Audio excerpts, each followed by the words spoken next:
दोस्तों सभी को नमस्कार। दोस्तों एक नए सेशन के अंदर आज आपका स्वागत है।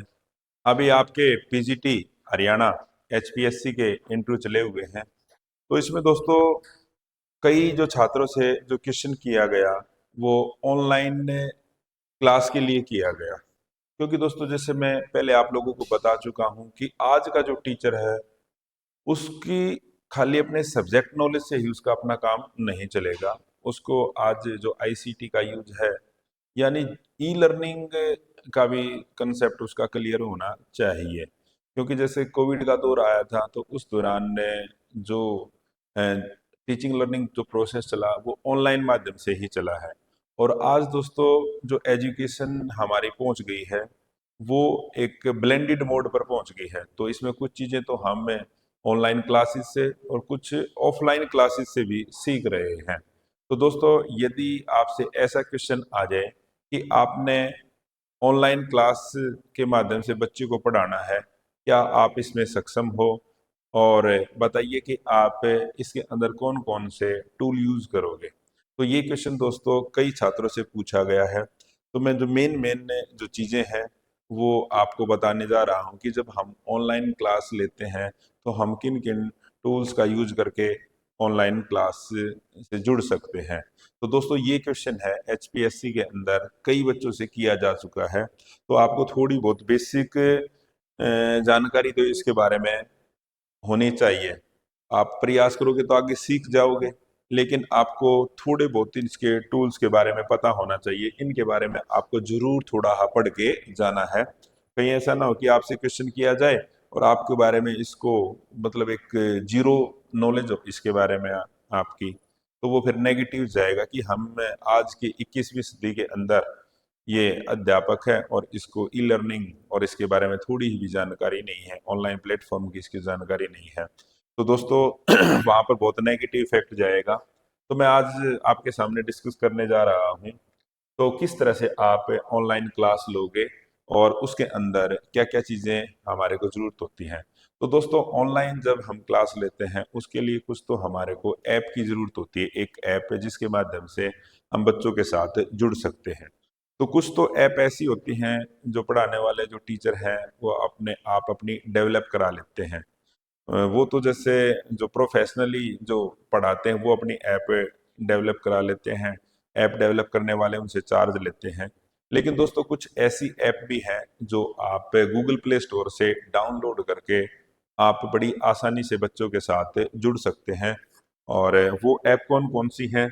हाँ, मैं ये देखना, जैसे हम दोस्तों इन वीडियो इनको हम कहते हैं जिन ऐप के माध्यम से हम एक दूसरे के साथ जुड़ेंगे, इनको हम नाम देते हैं वीडियो कॉन्फ्रेंसिंग टूल। यानी हमने कॉन्फ्रेंस करनी है, एक दूसरे के साथ जुड़ना है, तो हम किन टूल्स का सहारा लेते हैं? तो इसके अंदर दोस्तों ये हैंगे लाइव जो क्लासेस है उसके अंदर यूज होने वाली जो ऐप है। एक तो दोस्तों जूम जूम ऐप है।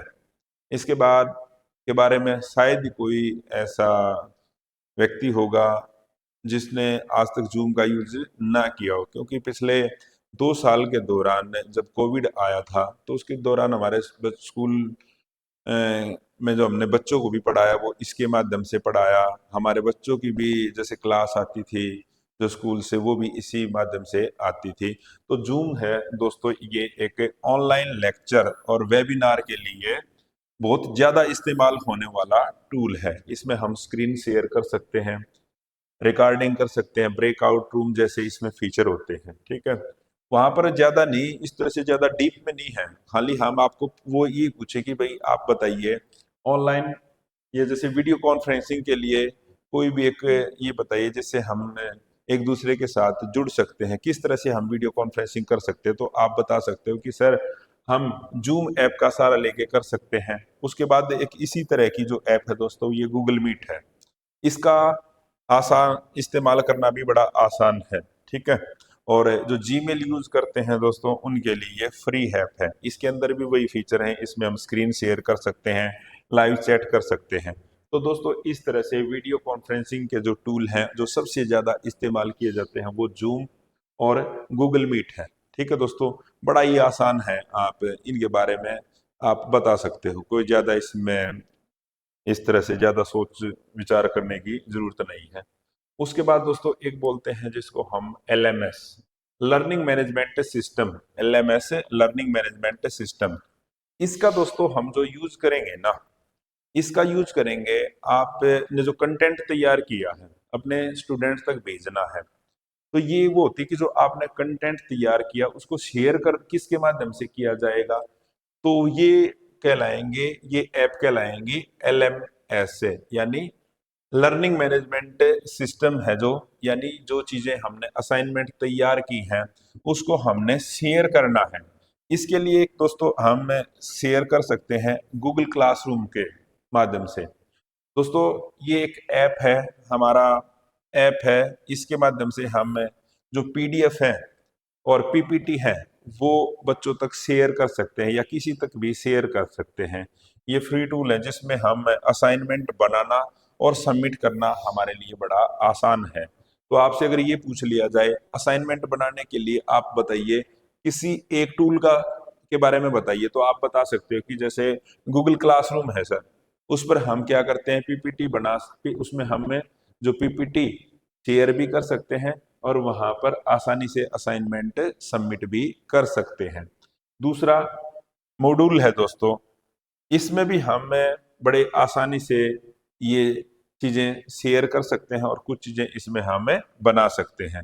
तो ये दो इन ऐप के बारे में आपको थोड़ी बहुत तो नॉलेज होनी चाहिए।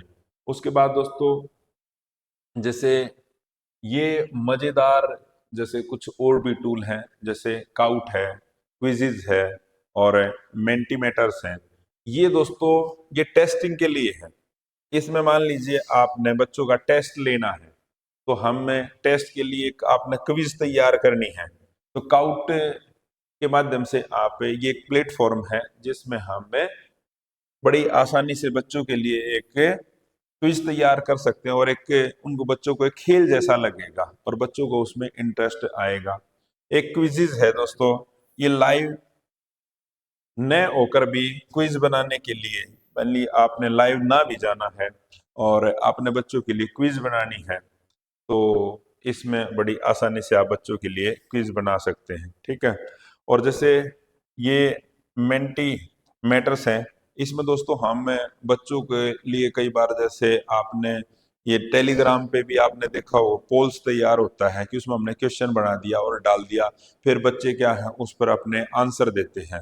तो इस तरह से ये जो मैंने आपको बताए हैं ये कुछ टूल्स हैं जिनके माध्यम से हम अपनी क्विज तैयार कर सकते हैं, पर्सन बच्चों के साथ शेयर कर सकते हैं और बच्चे बड़ी आसानी से इनसे जुड़ जाएंगे। उसके बाद दोस्तों ये दोस्तों हमारे यहाँ पर HPSC PGT के सभी तरह के इंटरव्यू के बैच चले हुए हैं, तो आपने कोई भी बैच लेना है तो आसानी से आप हमसे जुड़ सकते हो। ऑनलाइन और ऑफलाइन दोनों तरह के बैच हैं हमारे पास। हमारे यहाँ पर SSC HSC के जो CET का एग्जाम होगा उसके लिए भी ऑनलाइन और ऑफलाइन बैचेज चले हुए हैं। तो इसके लिए आप गूगल प्ले स्टोर से आप हमारी ऐप एडू चाणक्य डाउनलोड कर सकते हैं और हमसे जुड़ सकते हैं। उसके बाद दोस्तों जैसे कुछ आपके सामने मैंने चीजें आपको पढ़ानी है, कुछ लिखना है, ठीक है, लिख के मैंने आपको चीजें बतानी है, उसके लिए जैसे बोर्ड पे आप क्लासरूम के अंदर आपका ब्लैक बोर्ड होता है, उस पर चाक से आप लिखते हो, इसी तरह से जैसे ऑनलाइन प्लेटफॉर्म में आपने जिन बोर्ड का हम यूज करेंगे ना, तो वो बोर्ड है, जैसे एक तो जैम बोर्ड है, इसका हम यूज कर सकते हैं। गूगल का डिजिटल व्हाइट बोर्ड है, इसमें बड़ी आसानी से हम लिख सकते हैं और ड्रा कर सकते हैं। अगर आपसे क्वेश्चन आ जाए वहां पे ऑनलाइन क्लास के दौरान आपने एक बोर्ड यूज करना है, तो आप कौन सा बोर्ड यूज करोगे, आप बता सकते हो सर हम जैम बोर्ड का यूज कर सकते हैं, माइक्रोसॉफ्ट का व्हाइट बोर्ड हम आसानी से यूज कर सकते हैं। तो दोस्तों ये है डिजिटल बोर्ड है, ये टूल्स हैं, ठीक है। उसके बाद नेक्स्ट आ जाता है प्रेजेंटेशन। देखो आपने दोस्तों प्रेजेंटेशन देनी है आपने, हम कई बार कहते हैं कि PPT तैयार कर लो भाई, यानी जो चीजें आपने रखनी है, जो आपका कंटेंट है वो रखना है, ठीक है, उसके लिए हम PPT तैयार करते हैं। तो उसके लिए हमें पावर पॉइंट के अंदर गूगल स्लाइड्स में अपनी ये चीजें तैयार कर सकते हैं। उसके बाद आपने जैसे बड़ी अच्छी पिक्चर तैयार करनी है, जैसे हम यूट्यूब के लिए भी कई बार थंबनेल तैयार करते हैं, या हमें एक पिक्चर हमने लगानी है और उसके नीचे कुछ लिखना है, तो कैनवा है। ये भी दोस्तों पेड भी होता है और ये फ्री भी है। ग्राफिक के लिए, जैसे ग्राफिक जो डिजाइन तैयार किए जाते हैं ना, उसके लिए हम कैनवा यूज कर सकते हैं। तो ये दोस्तों आपके कंटेंट जो तैयार करने के ये टूल्स हैं, इनके बारे में आपने प्रेजेंटेशन देनी है। पीपीटी आप कहाँ पे तैयार करोगे? माइक्रोसॉफ्ट के पावर पॉइंट में तैयार कर लोगे, अगर गूगल स्लाइड्स में। उसके बाद आपने ग्राफिक के लिए जो टूल यूज करते हैं वो कैनवा, और भी बहुत सारे जो टूल है, मैंने तो ये बेसिक बताया है, ठीक है। ये लेकिन सबसे ज्यादा यूज होने वाला ये है। ये पेड वर्जन भी होता है और इसका फ्री वर्जन भी है। उसके बाद जैसे दोस्तों आपने कुछ चीजें शेयर करनी है या स्टोर करनी है, कि जो चीजें मैंने बना दी है ये मैं शेयर कर लूं, आगे चलकर मेरे फिर बाद में मेरे को काम आ जाए। मतलब चीजें आपने स्टोर करनी है, शेयरिंग करनी है, और स्टोर करने के लिए आज मैंने कोई पीपीटी बना ली, आगे भी मेरे उसका यूज करना, तो मैं उसको अपने एक लॉकर में या अपने पास रख लूं। इसके लिए गूगल ड्राइव है।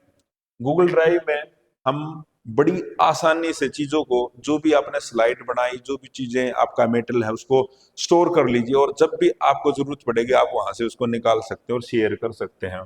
इसी तरह का दोस्तों ड्रॉप बॉक्स होता है। ड्रॉप बॉक्स का भी हम फाइल स्टोरेज के लिए और शेयरिंग के लिए यूज करते हैं। और एक होता है वन ड्राइव। तो दोस्तों ये जितने भी टूल्स हैं, ये हैं शेयर के लिए और स्टोरेज के लिए, ठीक है। तो आपने इनके बारे में पता होना चाहिए। अगर आपसे क्वेश्चन आ जाए, आपने कुछ चीजों को शेयर करना है या स्टोर करना है, तो कौन से ऐप का यूज करोगे? आप गूगल ड्राइव का यूज कर सकते हैं सर, हम ड्रॉप बॉक्स का यूज कर सकते हैं, वन ड्राइव का यूज कर सकते हैं। उसके बाद अब जैसे इनके बारे में तो शायद ही ऐसा कोई होगा जिसको नहीं पता होगा। सबसे ज्यादा हम यूज करने वाले हैं, एक तो व्हाट्सअप यूज करते हैं। सुबह उठते ही हम सबसे पहले क्या देखते हैं? किसका मैसेज आया, गुड मॉर्निंग किसी ने की। आपने बच्चों को काम भी भेजना होता है तो हम किसका यूज करते हैं? व्हाट्सअप का। तो दोस्तों जो कम्युनिकेशन के लिए और मैसेजिंग जो टूल है ना, तो व्हाट्सअप और टेलीग्राम आज के समय सबसे ज्यादा यूज होने वाले हैं। इसमें हम स्टूडेंट्स और पेरेंट्स के साथ कम्युनिकेट कर सकते हैं, ठीक है। और एक तो मेल है। मेल तो बहुत पुराना है, मेल के माध्यम से भी हम बच्चों के साथ कनेक्ट हो सकते हैं, उनको चीजें शेयर कर सकते हैं। तो दोस्तों व्हाट्सएप पे होमवर्क दिया जाता है, हम कई बार बहुत सारी जो चीजें हैं वो व्हाट्सएप पे ही शेयर करते हैं, ज्यादातर स्कूल के जो टीचर यूज करते हैं, ठीक है। और दोस्तों अब जैसे ऑनलाइन टेस्टिंग के लिए और असेसमेंट के लिए, जैसे एक गूगल फॉर्म हम जनरेट कर लेते हैं, क्विजलेट है, ये भी है। तो इस तरह से दोस्तों ये चीजें मैंने आपको बताई हैं। दोस्तों सारे सभी तरह के जो बैचेज हमारे यहाँ पर चले हुए हैं, एसएससी के लिए, सीजीएल, सीपीओ, ठीक है। यानी कोई भी आपने आपका एग्जाम है जिसको आपकी ये तैयारी करनी है, तो ये हर तरह के बैच हमारे यहाँ पे चले हुए हैं। तो दोस्तों आज के सेशन के अंदर इतना ही। मैं आपके सिलेक्शन की शुभकामनाएं करता हूँ। आपको जल्दी सरकारी नौकरी मिले और आप भी हरियाणा शिक्षा विभाग का हिस्सा बने और हमारे साथ आए। तो दोस्तों आज की क्लास के अंदर इतना ही। जय हिंद, जय भारत, जय हरियाणा।